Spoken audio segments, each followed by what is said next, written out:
Spread of Pacific Northwest Vibrio Parahaemolyticus strain. Vibrio Parahaemolyticus is a leading cause of seafood associated with gastroenteritis.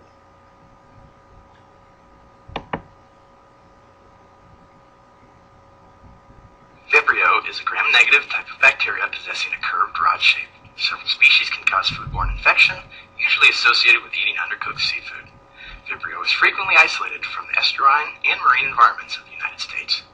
Both the pathogenic and non-pathogenic forms of the organism can be isolated from these environments, and from fish and shellfish dwelling in these environments. Many Vibrio species are also zoonotic. They cause disease in fish and shellfish and are common causes of mortality among domestic marine life.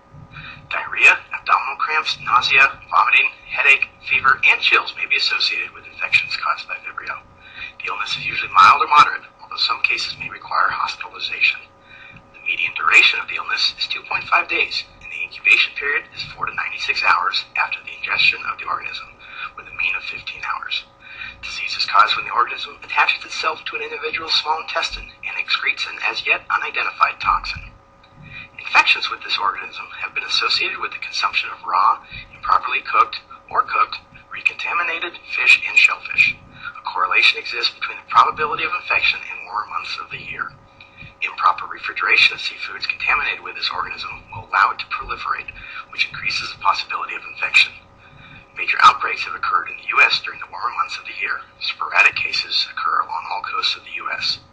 All individuals who consume raw or improperly cooked fish and shellfish are susceptible to infection by this organism. Spread. These strains, which were first identified in the Pacific Northwest in 1988, caused large U.S. outbreaks in 1997 and 2004. The outbreaks were linked to consumption of Pacific sailfish, but these strains have not been linked to illness or insulated outside the Pacific Northwest until recently. Outbreaks.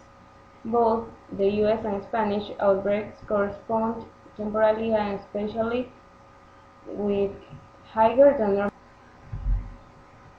seawater temperatures, which have been associated with an increase in both the environmental prevalence of Vibrio Parahaemolyticus and illnesses. Europe currently lacks systematic surveillance for non-cholera Vibrio species. This limits the identification of new strains and estimates of the burden of the illness. We advocate continue and improve national and international collaboration and data sharing to help recognize and respond to future outbreaks of Vibrio Parahaemolyticus infection.